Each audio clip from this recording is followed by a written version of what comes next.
우리 말씀 보겠습니다. 시편 92편 12절입니다. 구약성경 871쪽입니다. 우리 다같이 한 목소리를 읽겠습니다. 시작. 의인은 종려나무같이 번성하며 레바논의 백향목같이 성장하리로다. 자, 오늘은 의인은 백향목같이 성장하리로다 라는 말씀으로 함께 은혜를 갖도록 하겠습니다. 여러분, 지난 5주간 1, 10, 100, 1000만 운동을 저희가 말씀을 주제로 함께 증거를 했습니다. 그죠? 그런데 여러분, 오늘은 좀 복습하는 의미에서 이제 종합적으로 다시 한번 복습을 해보고, 그렇게 해서 최종적으로 오늘 말씀을, 이 주제를 가지고 나누는 말씀을 마무리를 하도록 하겠습니다. 자, 한번 첫 번째부터 봅시다. 1이 뭐죠? 1은 자, 매일 한 가지 이상 감사하자. 그래서 옆에 보면 노트라고 했습니다. 감사하는데 기억만 하지 마시고 기록을 하라. 여러분, 기억에 의존해서 살지 마시고 기록에 의존해서 살아가는 저와 여러분이 되었으면 좋겠습니다. 그래서 우리 성경 말씀이 잠언이죠. 잠언 우리 4장 23절 잠깐 보여주시겠습니까? 우리 다 같이 한번 읽어봅시다. 시작. 무릇 지킬 만한 것 중에 더욱 내 마음을 지키라. 생명의 근원이 이에게서 납니다. 생명의 근원이 어디서 나온다고요? 마음에서부터. 그래서 마음을 지키는 것이 참 중요해요. 왜 이게 중요하냐? 일시 백천만 운동을 하면서 첫 번째, 마음을 지키라. 왜?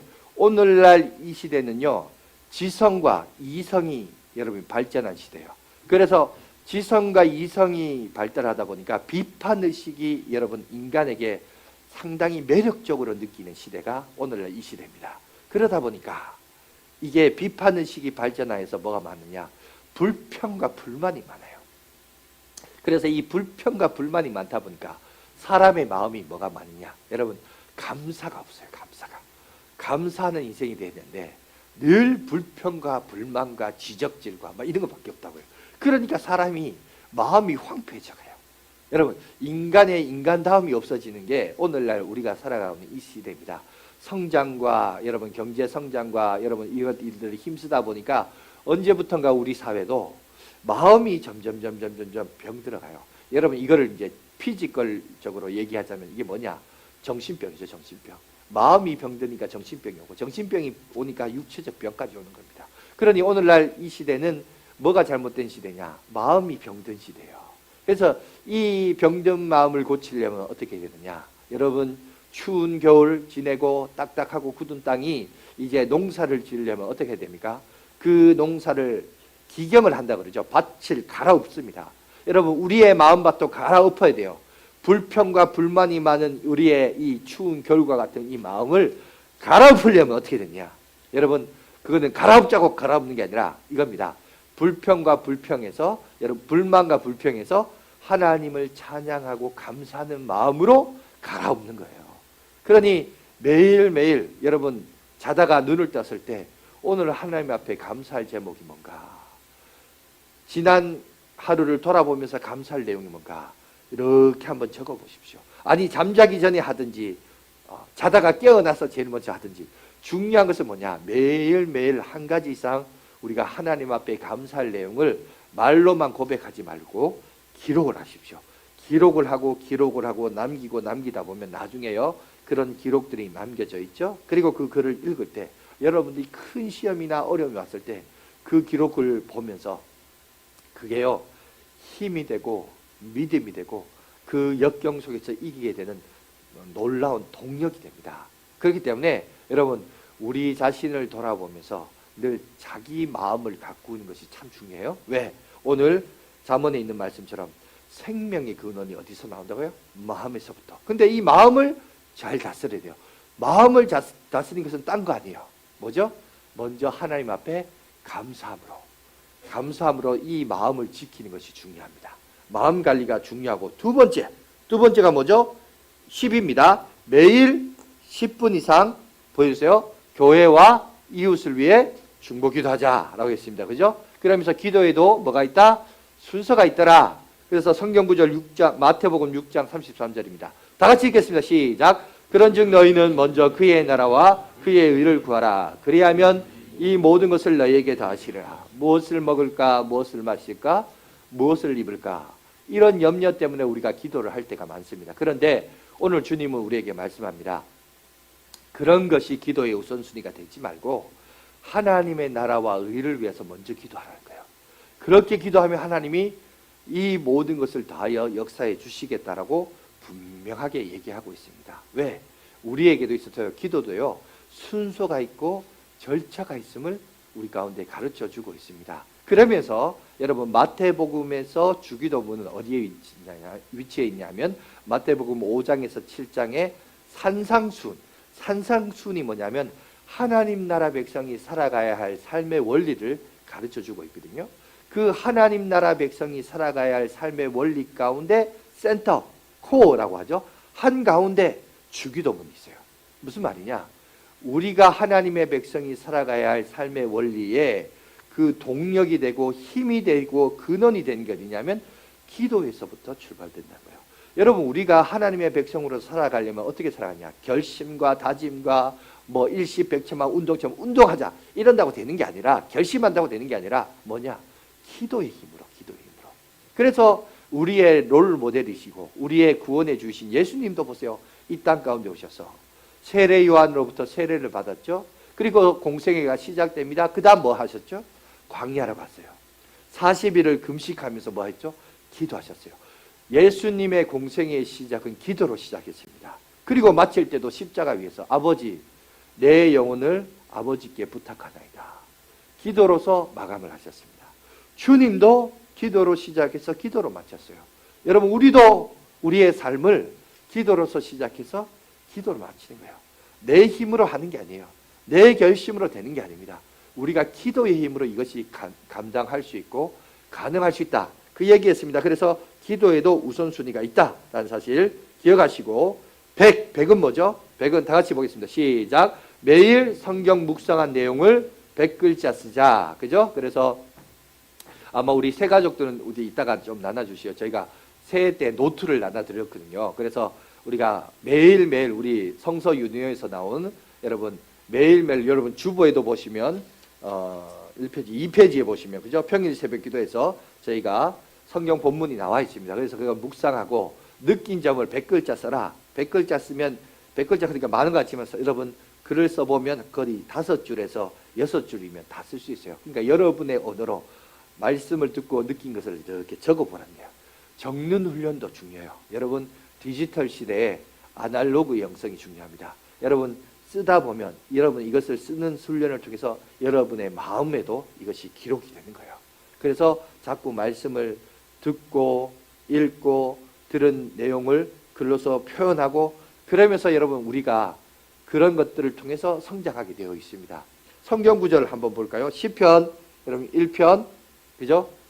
1절에서 2절입니다. 우리 다 같이 한번 읽겠습니다. 시작. 복 있는 사람은 악인들의 죄를 따르지 아니하며 죄인들의 길에 서지 아니하며 오만한 자리에 앉지 아니하고 오직 여호와의 율법을 즐거워하여 그 율법을 주야로 묵상하는도다. 자, 간단합니다. 저 복 있는 사람, 복은 저기서 제가 뭐라 했죠? 복이라고 하는 것은 축복이 아니라 뭐라고요? 행복이래요. 자, 행복한 사람은 어떤 사람이냐? 간단해요.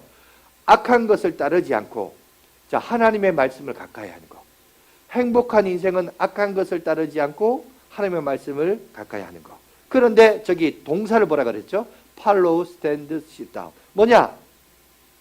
우리가 죄를 어떻게 짓느냐 하면 막 악하다, 죄다 이렇게 다가오는 게 아니라 서서히 묻는다는 거예요. 멀리 따라가다가, 매력을 느껴서 따라가다가, 그러다 어느덧 나도 모르게 옆에 서 있다가, 그리고 어떤 날 나를 보니까 앉아 있는 거예요. 옆에 서 있느니 차라리 앉아. 그러면서 점점점 사람이 죄 가운데 병들게 된다 보죠. 습관이 무섭다는 거예요. 반대로 거룩한 습관을 가지면 됩니다. 그죠? 그래서 뭘 하느냐? 오직 여호와의 율법을 즐거워하여 주야. 주야라는 것이 낮과 밤인데 문자적인 낮과 밤이 아닙니다. 여기서 주야라는 것은 형통할 때가 있고 불통할 때가 있습니다. 성공할 때가 있고 좌절할 때가 있어요. 실패할 때가 있어요. 여러분, 우리는 하나님의 말씀을 언제 봐야 되냐? 매일매일. 여러분, 그래서 성경을 뭐라고 하냐? 영의 양식이라고 하죠. 여러분, 오늘 밥 먹었죠? 그럼 내일 밥 안 먹습니까? 밥 먹었죠. 그럼 모레는 밥 안 먹을 거예요? 먹었죠. 오늘 먹었다고 내일 안 먹습니까? 아니죠. 매일매일 먹듯이 하나님의 말씀은 내가 성공하든 실패하든 중요합니다. 낮이든 밤이든 언제든지 우리 인생이 그저 불통할 때도 있고 성공할 때도 있고, 그러나 그때마다 뭘 하라? 주의 말씀을 묵상하라. 그래야 행복한 인생이다. 그 얘기를 했어요. 그리고 그 말씀을 여러분의 언어를 가지고 글을 쓰라라고 했습니다. 그 다음에 뭐죠? 천입니다. 천. 천은 뭡니까? 매일 또는 매주 뭐라고요? 천원씩 모아 이웃을 섬기자라고 했습니다. 그죠? 사도행전 20장 35절 한번 다 같이 읽어보겠습니다. 시작. 범사에 여러분들에게 모범을 보여준 바와 같이 수고하여 약한 사람을 돕고 또 주 예수께서 친히 말씀하신 바 주는 것이 받는 것보다 복이 있다 하심을 기억하여 할지니라. 여러분, 주는 자가 복 받는 인생이라고 하지만 여러분, 우리의 본능은, 우리 안에 있는 본능은 가지고 소유하고픈, 여러분 뭐랄까요, 좀 육신적인 소욕을 우리가 사실 있거든요. 있습니다. 그래서 주는 게 복 받는다라고 하지만 여전히 이렇게 말하는 저도 가진 게 좋고 소유하면 좋고 이런 욕심이 있어요. 그래서 이거를 다스려야 됩니다. 마음을 다스려야 되는데, 그게 이제 다스리기 위해서 어떻게 해야 되느냐? 자, 첫 번째가 순서가 있다고 했죠. 성품의 변화가 있어야 돼요. 뭐냐? 성품의 변화는 뭐냐? 넉넉한 마음, 넓은 마음을 가져야 된다. 그런데 넓은 마음을 가지자고 해서 이게 넓은 마음이 가지냐? 아니요. 여러분, 돈 많다고 넉넉한 거 아니에요. 돈 많으면 많기 때문에 더 악착 같아요. 그죠? 부자가 부자일수록 더 악착 같은 사람들 많아요. 적다고 또 넉넉한 것도 아니에요. 그럼 어떻게 하느냐? 하나님을 경외하는 마음이 있어야 돼요. 하나님이 내 삶을 채워주시고 나의 형편을 선하신 길로 인도해 주시겠다는 믿음과 넉넉한 마음이, 그러니까 여기도 보면 뭐가 필요하냐? 신앙이 필요한 거예요. 믿음이 필요해요. 여기서부터 출발되는 거예요. 그래서 내 자신을 먼저 돌아봐야 되고, 두 번째, 나눠주는 것도 지혜가 필요해요. 예수님이 말씀하십니다. 진주를 누구에게? 돼지에게 주지 말라 그랬어요. 왜? 돼지는 진주를 줘봤자 진주의 가치를 몰라요. 보석의 가치를 모른다고요. 여러분, 우리가 다른 사람을 돕는다고 돕지만 그 도움이 오히려 상대방에게 악이 됩니다. 제가 비근한 예를 그때도 얘기했지만, 우리 옛날에 방송 프로그램 가운데 집도 무료로, 불쌍한 사람들 집도 무료로 지어주고 돈도 후원하는 그런 방송 프로그램이 있었잖아요. 얼마나 좋아요. 저도 그거 보면서 참, 야, 우리 사회가 참 훈훈하다, 따뜻하다 그랬습니다. 그런데 요즘 그 프로그램 다 없어졌어요. 왜 없어진 줄 아세요? 보니까, 아니, 그렇게 혜택을 받은 그 사람들이 어떤 실수를 하느냐? 돈을 받고 집도 무료로 지어주고 그 사람들의 사연을 들어보니까 그 영상을 통해서, 방송을 통해서 참 감동받은 사람, 참 그 사람 불쌍하다 그래서 감동받아서 그 사람을 후원합니다. 후원하는데 여러분, 한두 사람 후원하는 게 아니라 여러분 10만 명이, 100만 명이 후원해봐요. 여러분, 주는 돈이 뭐 10,000원, 20,000원, 어떤 사람은 한 100만 원씩 주는 거 아니에요. 여유 있는 사람은. 그래 줬는데 받는 사람은 이게 모아보니까 이게 거의 로또 당첨금인 거예요. 야, 인생 별거 없네. 방송 한번 타면 되겠네. 이래 되는 거죠. 그러니까 그 사람들이 나중에 커서 뭐가 돼요? 지금 뉴스에 나오듯이 범죄자가 되고. 그죠? 이런 일들이 일어나는 거예요. 그러니까 뭐냐? 남을 배려할 때 여러분, 이거를 지혜를 가지고 잘 해야 되는 거예요. 내가 준다고 주지만 이게 오히려 나에게 화가 되고 독이 될 때가 있다는 거죠. 그러니까 지혜를 나눠주는 것도 지혜가 필요합니다. 그래서 뭘 하느냐? 주는 것도 요령이 있고 순서가 있고 나눠주는 것도 배워야 돼요. 그래서 어떻게 배워야 되냐? 첫 번째, 먼저 나 자신이 하나님 앞에 주는 훈련을 해야 돼요. 내 자신이 신앙적으로 하나님 앞에 드리는 훈련을, 드리는 모습이 필요하고 자신을 드리고, 두 번째, 즉흥적으로 하지 마라. 그래서 뭘 하냐? 계획을 세우라고요. 계획을 세워서 의도를 가지고 논리적으로 다양하게 줘야 되고, 그다음에 영어 속담에 바구니에 계란을 다 담지 말라 그래요. 왜? 바구니 들고 쓰러지면 그 바구니에 담은 모든 계란이 깨지죠. 그래서 바구니에 계란을 나누어서 바구니에 담아라 속담이 있습니다. 무슨 말이냐? 여러분, 나눠주는 것이 중요해요. 한 사람에게, 몇 사람에게 집중해서 주는 게 아니라 좀 n분의 1로 좀 나눠가지고 보편적으로 보통 사람에게 약간 일어설 수 있는 힘만 주면 되지, 너무 필요 이상으로 주면 그게 독이 되고 화가 됩니다. 그래서 이런 부분에 있어서 지혜가 필요하다라고 얘기했습니다. 그 다음에 만입니다. 만. 매일 10,000번 숨 쉴 때마다 거룩한 일상마다 뭐 하라고요? 복음을 전하자 그랬습니다. 그러면서 이제 이 복음에 대해서 얘기할 때 수평적인 전도, 세상에 나가서 안 믿는 사람들, 낯선 사람들에게 복음을 전하는 거 중요합니다. 하지만 이제 우리가 기억해야 될 전도법은 이제 한국교회도 100년 이상 지났기 때문에 가나안 성도를 비롯해서 뭐가 있냐? 다음 세대, 우리 다음 세대에 복음을 전해야 돼요. 교회 어릴 때부터 다니고 유아 세례 받고 성장하면서 저절로 당연히 신앙생활한다. 목사 아들이니까, 장로 아들이니까 신앙생활 잘할 것이다. 아니요, 아닙니다. 그거 저절로 되는 거 아닙니다.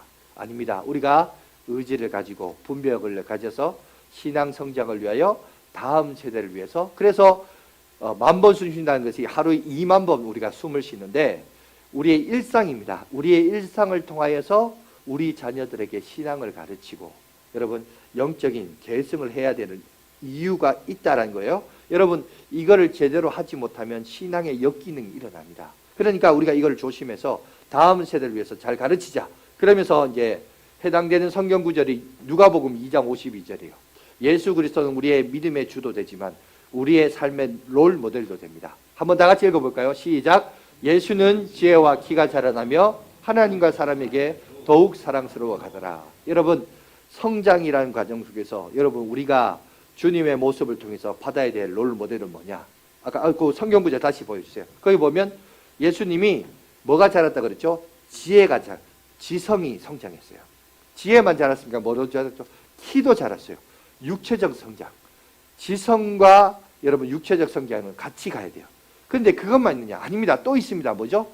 하나님부터 사랑받았대요. 영적인 성장이에요. 그럼 영적인 성장만 있습니까? 아니요. 뭐 더 있죠? 사람들에게.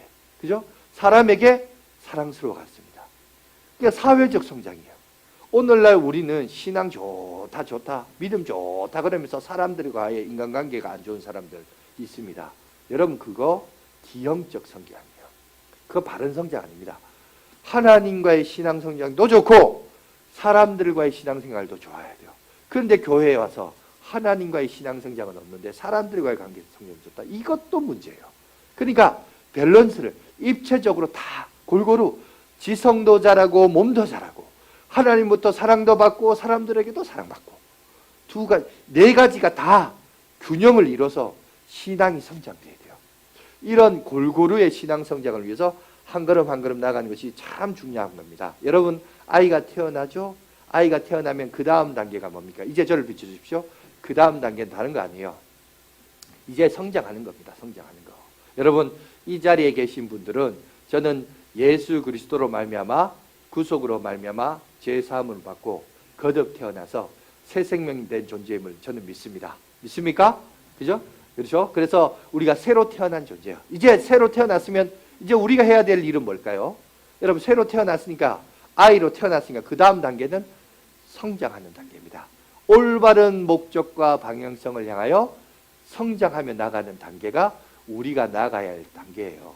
여러분 그렇다면 오늘 우리가 올바른 방향성을 향해 나가야 되는데 이 성장이라는 부분에 대해서 좀 오늘 함께 묵상을 해봤으면 좋겠습니다. 다시 말해서 질문의 요지는 이거예요. 왜 우리가 일십 백천만 운동 왜 이렇게 하느냐? 그냥 일주일에 한번 교회 딸랑 오고 그냥 예배 드리고 이러면 되지. 뭐 목사님은 자꾸 집에 가가 매일 돈도 바쳐라, 성경도 해라, 시간도 바쳐라. 왜 우리를 이렇게 힘들게 합니까? 아닙니다. 힘들게 하는 게 아니고 애먹이려고 하는 게 아니라 우리가 성장하고 자라기 위해서 이걸 하는 겁니다. 그래서 제가 비근한 예를 하나 설명을 해드리도록 하겠습니다. 제가 지난달이었어요. 우리 아들들과 함께 처음으로 몇 년 만에 극장을 한번 갔습니다. 갔는데 가서 영화를 하나 봤는데 뭘 봤느냐? 슬램 덩크라는 애니메이션을 제가 한번 봤습니다. 혹시 여러분 보셨어요?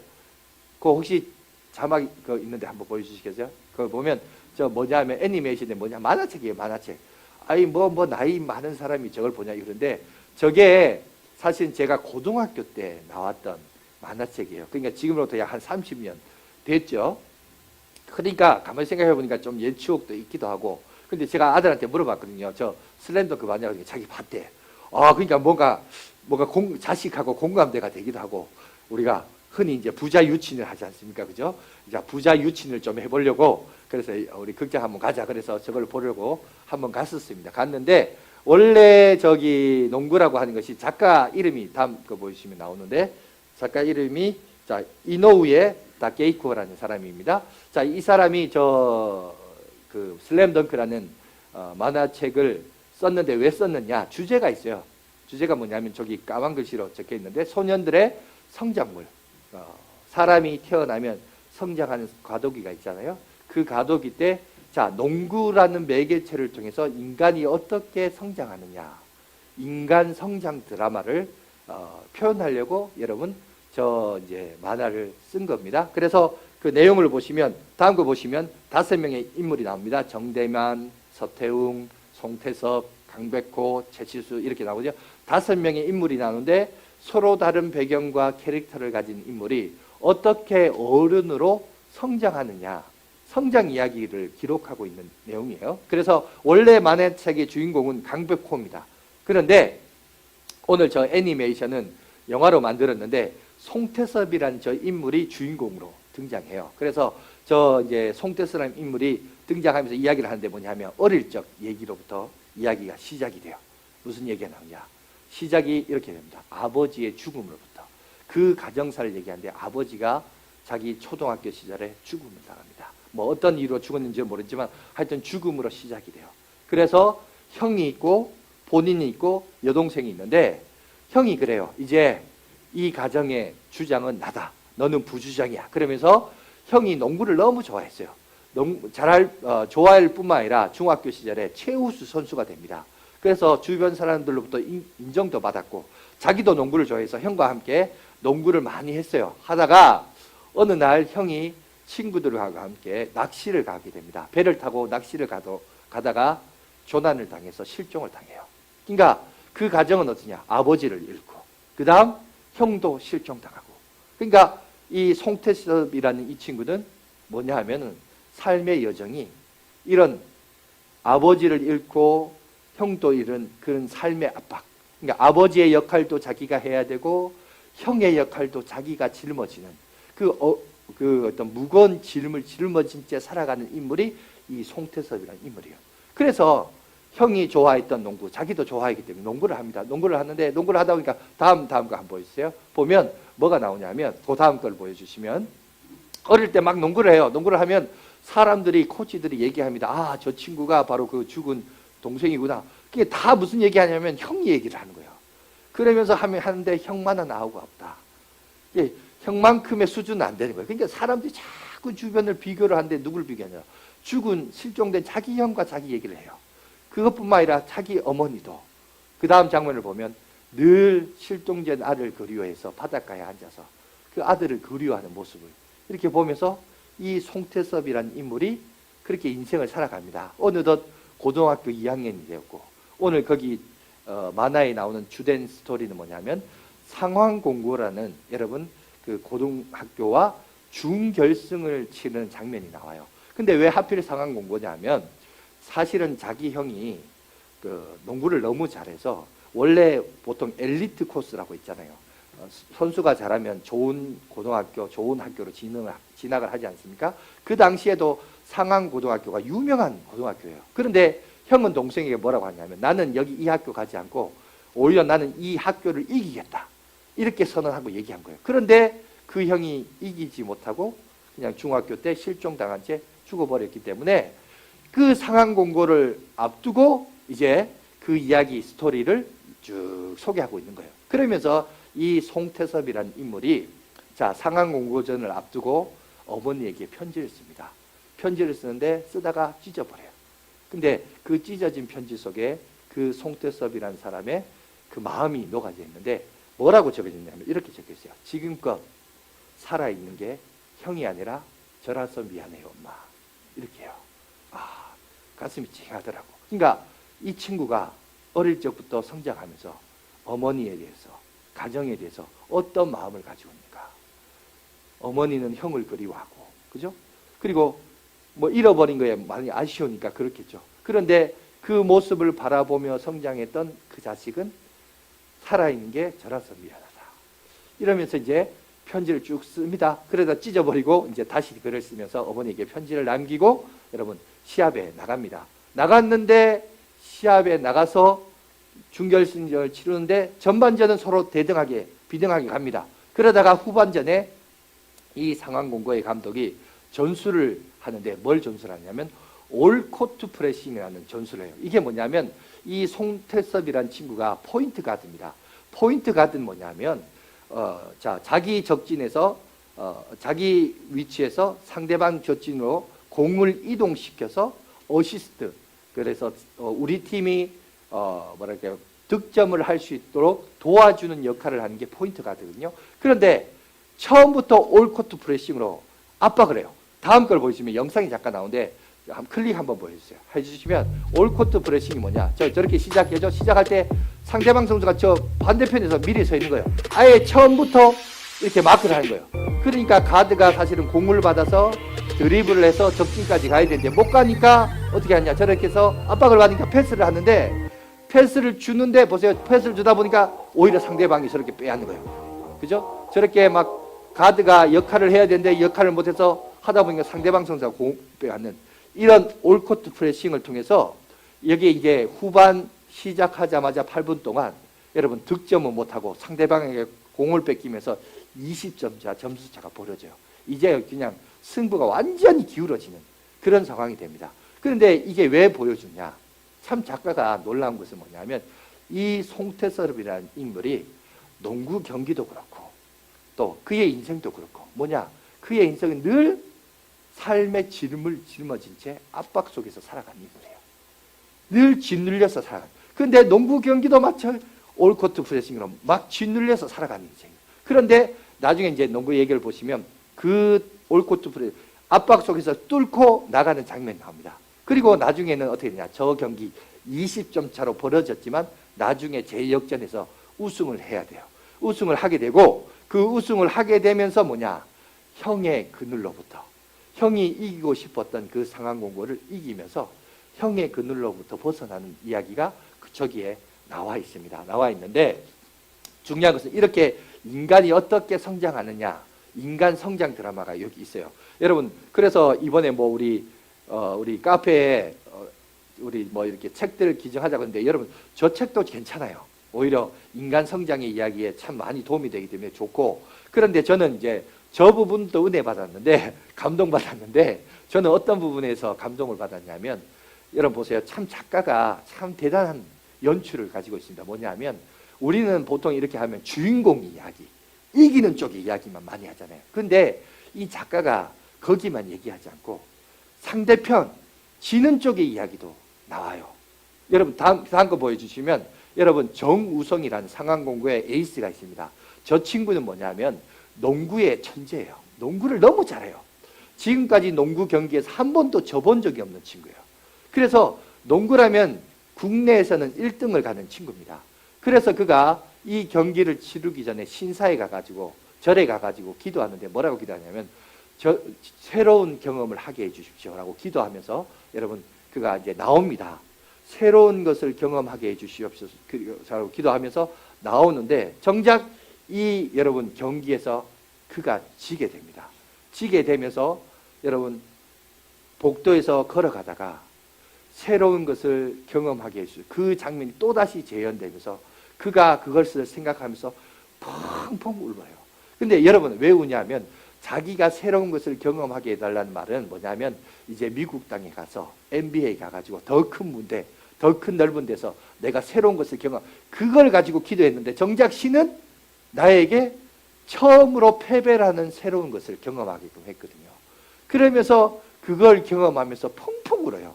여러분 우리가 성장 과정 속에서 정말 중요한 게 있습니다. 뭔지 아세요? 우리가 실패를 경험해 본 것 정말 중요해요. 실패를 통해서 배우는 교훈, 여러분 이거 진짜 중요합니다. 그런데 우리가 사실 제가 왜 이 부분에서 은혜 받았냐면 제가 이 작가를 보면서 이 사람이 교회 다닌 사람인가? 이런 생각을 한 번쯤 했는데 여러분 우리 인생도 사실 어떻게 보면 저는 개인적으로 좀 반성하자면 뭐냐면 교회가 지금까지 우리가 제대로 가르치지 못했던 것 중에 하나가 뭐냐? 저는 이거라고 생각합니다. 뭐냐 하면은 실패를 통해서 얻는 교훈들, 이거에 대해서 가르치지 못했어요. 여러분, 사실 기독교 역사는 무슨 역사입니까? 실패를 통해서 얻는 역사예요. 첫 번째 아담의 실수로 둘째 아담이, 그죠? 역사하셔서 우리가 구원을 주셨잖아요. 우리 모든 인생은 사실 죄를 가지고 태어난다 그랬죠. 원죄를 가지고. 다시 말해서 실패 속에서 우리는 출발되어서 어떻게 그 실패에서 성공의 자리로 이끌어가는가가 우리의 이야기입니다. 이제 저를 비춰주시면 되겠습니다. 여러분, 마찬가지입니다. 오늘 이 실패의 자리에서 우리가 여러분 교훈을 얻어야 돼요. 그런데 우리는 이때까지 지는 법에 대해서 배워보지 못했어요. 여러분 교회 오면 우리가 전도할 때 뭐라 해요? 예수 믿으면 복 받습니다. 예수 믿으면 형통합니다. 예수 믿으면 잘 됩니다. 맨날 이런 얘기만 했지. 그죠? 그런데 여러분 압니다. 실패와 좌절 속에서, 사망의 음침한 골짜기 속에서 그 가운데 함께 하시고 역사하시는 하나님에 대해서는 전혀 가르친 바도 없고 그거에 대해서 1도 생각해 본 적이 없는 인생이 우리 인생이에요. 여러분 교회 와서 그런 얘기 들어본 적 있어요? 맨날 예수 믿으면 복 받는다, 예수 믿으면 뭐 형통하다, 이런 얘기만 했지 사망의 음침한 골짜기에서 역사하시는 하나님에 대해서 우리가 언제 그런 얘기 들어봤어요? 그런데 오늘 그 작가가 그런 걸 얘기하니까 제가 새로운 영안의 눈이 팍 뜨이더라고요. 대단한 사람이다. 이 작가도 대단하죠. 그런데 여러분 그 이야기는, 그 애니메이션은 가짜입니다. 인간이 만든 이야기예요. 그러나 우리의 신앙생활은 진짜입니다. 리얼입니다. 그죠? 실제 있는 이야기예요. 그러면 실패의 자리에서 우리가 배워야 될 교훈이 있죠. 그 실패의 자리에서 우리가 성장을 해야 되는 거예요.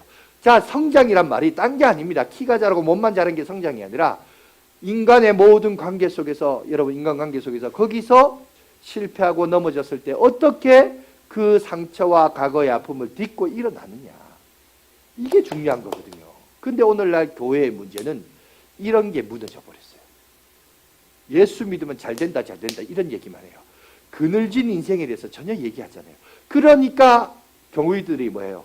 극단적으로 행동해요. 극단적으로 어떻게 행동하냐? 교회 나가거나 딴 교회 찾거나 관계를 끊어버려요. 여러분, 그거는 솔루션이 아닙니다. 해결책이 아니에요. 그거는 도망가는 거죠. 회피하는 거죠. 여러분, 진짜 내 문제를 직면하고 바로 봐야 됩니다. 성경에 그런 예가 얼마든지 많아요. 하나씩 한번 살펴볼까요? 여러분, 첫 번째가 어디냐면, 저는 제일 첫 번째 등장하는 장면이에요. 그게 어디냐? 실패의 자리가 어디냐? 바로 에덴 동산입니다. 그죠? 우리가 언젠가는 하나님 앞에 설 때인데, 하나님의 심판대 앞에 섰을 때, 이 아담과 하와도 하나님 앞에 섰습니다. 선악과를 따먹고 그 실패의 자리에 그들이 있었을 때 아담이 뭐라고 한지 아세요? 이렇게 말합니다. 하나님, 당신이 주신 이 여자 때문에, 나는 아니고 당신이 준 이 여자 때문에 내가 그걸 먹었습니다. 이렇게 얘기해요. 그러니까 하나님이 여자에게 묻습니다. 너 왜 먹었냐? 하나님, 뱀 때문에 내가 이거 먹었어요. 뭐죠? 남 탓하는 거예요. 책임 전가예요. 아주 수준 낮은 여러분 인성을 가진 사람이 가지는 변명이 뭐냐? 자기가 실수하고 자기가 잘못했고 자기가 패배했음에도 이 모든 문제를 누구에게? 내 문제가 아니고 남 탓하는 거예요. 책임 전가하는 거죠. 여러분, 이렇게 하면 안 돼요. 이거는 성장이 아니에요. 그죠? 이런 실수를 저질 수 있습니다. 이런 것들을 깨달아야 돼요. 그리고 두 번째, 뭘 봐야 되냐? 오늘날 교인들이 보세요. 이거를 못 견뎌요. 뭐가 문제가 터지고 어려움이 있으면 이 문제를 바로 직면해서 풀어야 되는데 항상 보면 남 탓해요. 그죠? 교회 탓하고 뭐 중직자 탓하고 그렇게 하고 그러면서 자기는 피해자라고. 여러분, 그래요. 뭐 그럴 수 있어요. 그렇다 칩시다. 그러나 하나님의 심판대 앞에서도 그렇게 얘기할 거예요. 여러분, 사람은 속일 수 있어도 하나님은 속일 수 없습니다. 여러분들이 성장하고 자라기 위해서 우리가 성장한다 자란다는 것이 저절로 되는 게 아니에요. 바로 이러한 일련의 과정, 인간관계 속에서 얼마든지 섞이면서 이길 수도 있고 질 수도 있잖아요. 성공할 수도 있고 실패할 수도 있어요. 그런데 그 실패의 자리, 지는 자리, 그 자리에서 우리가 어떤 태도와 자세를 가질 것이냐. 변명과 핑계만 대면서 남 탓하고 여러분 책임 전가하는 거, 여러분 하나님은 결코 허용하지 않습니다. 반대로 또 다른 예가 다윗입니다. 여러분 다윗은 말씀대로 살았어요. 심지어 자기 목숨을 내놓고 상대가 안 되는 골리앗과의 싸움에서 이겼습니다. 그러면 당연히 왕이라면 어떻게 해야 돼요? 자기를 칭송해 주려고 인정해 줘야 될 거 아니에요. 근데 왕이 시기 질투합니다. 백성들이 자기보다 더 인기가 있으니까 자기를 심지어 죽이려고 해요. 죽이려고 하니까 다윗이 참다 못해 어디 합니까? 자기의 원수 국가를 향해서 도망가요. 도망가서 그 어떻게 사는지 아세요? 침을 질질 흘리면서 미친 채 하고 살아요. 여러분 한 나라의 영웅이 적국의 나라에 가서 침을 질질 흘리면서 미친놈처럼 그렇게 사니까 여러분 하나님이 그 모습을 보면서 뭐라고 합니까? 다윗아 일어나서 다시 이스라엘로 돌아가라 그래요. 너를 죽이는 그 자리로 돌아가라는 거예요.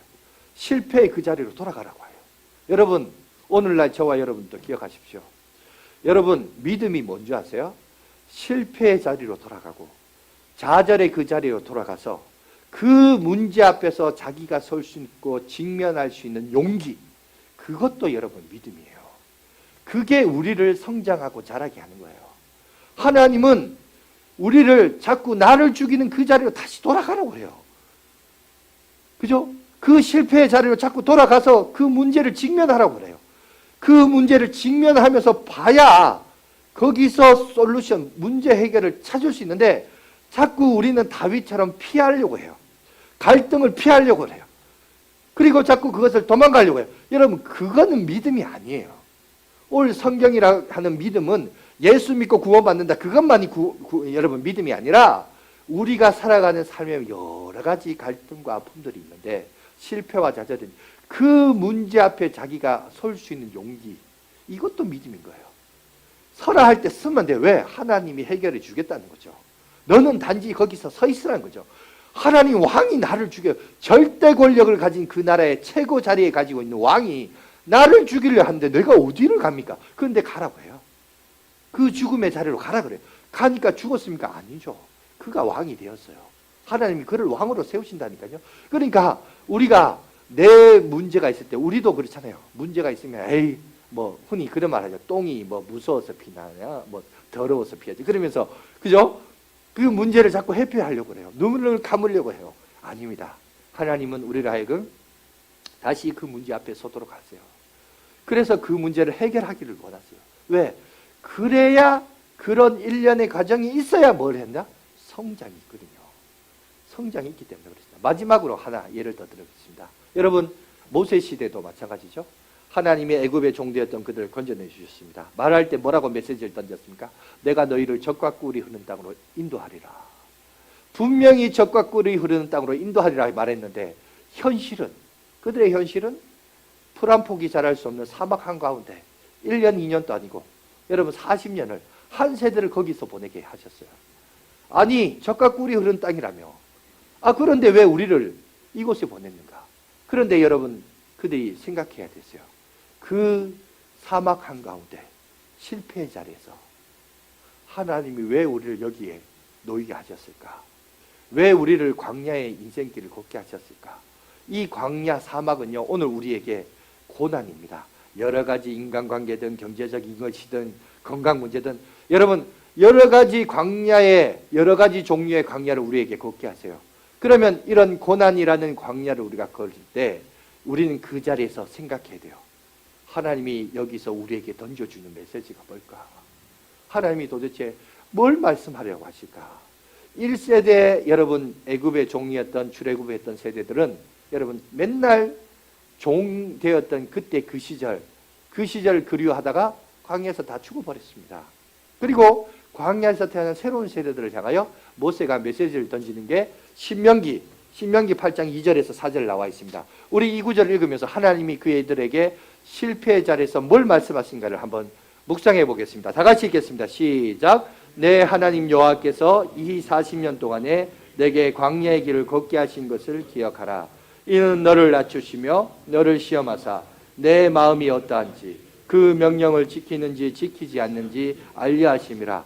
너를 낮추시며 너를 줄이게 하시며 또 너도 알지 못하며 내 조상들도 알지 못하던 만나를 내게 먹이신 것은 사람이 떡으로만 사는 것이 아니요 여호와의 입에서 나오는 모든 말씀으로 사는 줄을 너희가 알게 하려 하심이라. 이 40년 동안에 내 의복이 헤어지지 아니하였고 내 발이 부르트지 아니하였다. 여러분, 결국 고난이라는 것을 통해서, 고난이라는 광야를 통해서 우리에게 던져지는 메시지가 뭡니까? 너희의 자존. 자, 떡으로만 사는 것이, 떡이라는 것이 그냥 떡이 아니라 뭡니까? 너희의 자존심, 너희의 삶의 라이프 스타일, 너희의 인생의 목표, 네가 성공했던 방식의 여러 가지 논리들, 이 세상이 말하는 상식들, 이걸로 사는 게 아니라는 거예요. 그게 떡이죠. 이 세상이 주는 떡이죠. 너희는 그것으로 살아가는 게 아니라 여호와 하나님의 입에서 나오는 말씀으로 사는 존재다. 하나님이 우리를 실패의 자리로 이끄신 것은 우리로 하여금 그것을 깨닫게 하기 위해서라는 거예요. 아마 여러분 이 자리에 있으면서 그걸 아멘이라고 할 수도 있을 겁니다. 그러나 여러분, 우리가 그렇잖아요. 아멘하고도 우리의 삶의 현장으로 돌아가면 여전히 우리는 우리의 인생의 그죠? 스타일대로 하려고 하는 모습들이 있다는 거죠. 그래서 이거를 뜯어 고치려면 어떻게 해야 되냐? 그냥 말로 해서는 안 되니까 우리에게 뭘 주냐? 고난이란 걸 주신다는 거예요. 그러면 우리는 그 고난의 현장에서 뭘 깨달으냐? 아, 내 힘으로 살아가는 게 아니구나. 내 노력으로 살아가는 게 아니구나. 이 인생의 일반적인 상식과 논리로 살아가는 인생이 아니구나. 하나님의 입에서 나오는 말씀으로 사는 존재구나. 이걸 통하여 나를 성장하게끔 하는구나. 이거를 알게 하신다는 거예요. 이거를 도저히 안 될 것 같은, 여러분 사막을 생각해 보세요. 사막에서 40년을 어떻게 살아요? 도저히 안 될 것 같은 상황에서 하나님이 되게 하시금 역사하시겠다는 거죠. 그러면서 4절에 뭐라고 말합니까? 야, 40년 돌아봤는데 내 의복이 헤어졌느냐? 40년 동안 내 발이 부르텄느냐? 아니라는 거죠. 여러분들이 기적을 경험하지 않았냐? 일시백천만 운동을 통해서 여러분이 기록하고 하다 보면 나중에 여러분 인생을 돌아보세요. 광야라는 인생길을 여러분 돌아보면서, 여러분 우리가 그러죠. 빈손으로 오는 인생 아니에요. 그리고 언젠가는 우리도 빈손으로 가는 인생 아닙니까? 우리가 뭘 투자하고 받았습니까? 누가 뭐 어떤 우리 좋은 부모로부터 뭘 받았어요? 아무것도 없었어요. 그런데 하나님이 먹이시고 입히시고 이 자리까지 인도하지 않았느냐? 결국 우리 인생은 뭐냐? 인간의 노력으로 되는 게 아니란 거예요. 이 광야 같은 인생은 결국은 뭐냐? 하나님의 입에서 나오는 말씀으로 살아가야 이게 사라지는 존재라는 거죠. 오늘 여러분, 우리는 지는 법을 배워야 됩니다. 실패의 자리에서 얻는 교훈을 배워야 돼요. 거기에 자존심 내세우고 없는 데 있는 척하고, 여러분 그런 사람은 결코 배울 수 없어요. 하나님은 우리를 한 번씩 광야로 내몹니다. 육체를 쳐서 광야로 내몰거나, 사업에 실패해서 광야를 내몰거나, 자식 문제로 내몰거나, 하여튼 문제를 만들어요. 어떤 다양한 종류의 광야로 우리를 내몹니다. 그때 여러분들이 기억해야 될 것은 이 신명기 말씀이에요. 우리는 우리의 힘으로 살아갈 수 없고 하나님의 입에서 나오는 말씀으로 살아가는 존재라는 사실을 여러분 잊지 마시고, 하나님께서 우리를 통하여 말씀하시는 영적인 원리를 잘 기억하면서, 우리가 일시백천만 운동한다, 그래서 하나님 복 받는다, 아니요.